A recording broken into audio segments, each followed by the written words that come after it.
What's going on YouTube? Ctshadows here, and I'm here to do a video. One of my I might start doing some dueling network videos where I just have a topic that I want to talk about, and I display it on dueling network in case I don't have the cards in real life or something like that. And right now, let's just get into it. What you see right here, a bunch of vanillas that are pretty relevant, except for Evil Swarm Heliotrope. He's probably going to be relevant when Evil Swarm Rabbits come out, which I heard is doing really good in Japan, but I'm not sure about that. I included him just in case. So right now, this video is going to be on how I think it's pretty funny that Konami is making all of these effect monsters, but they somehow managed to keep vanillas relevant in our meta. And obviously not the vanillas that you see here are used in meta decks, not so much heretics. Heretics aren't that meta, but they do use these cards, and they're a pretty decent deck. And of course, you have one of the best decks in the format. You have the Dino Rabbit, which means 3 Sabersaurs and 3 Cobblezals.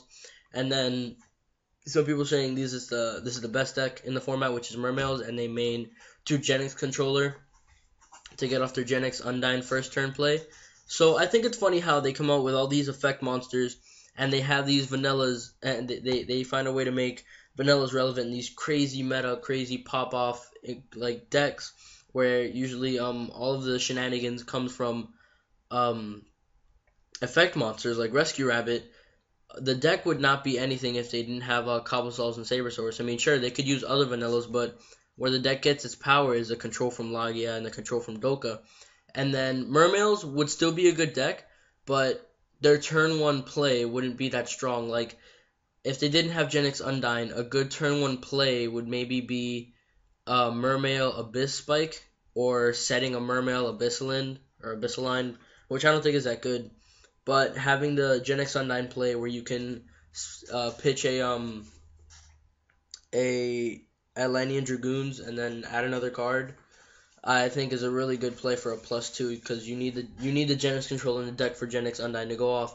If Genix Undyne did not need to add Genix controller, and it was something like add a level 3 or lower water monster, and then the Genix controller wouldn't be run. But I'm assuming that when Konami made Mermails, they knew that they would get their effects off with Undyne. So I'm pretty sure they knew that people would need Genix controllers. And then we get to the Heretics. Heretics, they need to make rank 6s like crazy. And you know the Autumns bring out the Red MDs, and the Red MDs bring back the Watt-tailed Dragons. This is a bunch of crazy shit. I don't personally play a Heretic, so I'm not sure how their stuff works. I know that when I play them, I always see a Luster Dragon overlaying with like a Heretic Dragon of Sue, or a Watt-tailed Dragon overlaying with like a Heretic Dragon of Sue. And it's pretty nutty because they make 2 Autumns, and they bring out a Red MD, then they overlay 2 Gaia Chargers, and like when you see 2 Autumns and 2 Gaia Chargers, it's pretty much game, because they find a way to bring back Watt-tailed Dragon with its full 2500 attack. It's pretty nutty, and that's another deck that's pretty relevant right now that runs vanillas. And then a deck that's hopefully going to be relevant in the future is Verz Rabbit, or Evil Swarm Rabbit. Now, Evil Swarm Rabbit basically relies on the same playstyle as Dino Rabbit does, where it's Summon Rabbit, Banish, get 2 vanillas, and use the 2 vanillas to make an XYZ that is centered around an archetype, the way Evolzars are centered around Evils.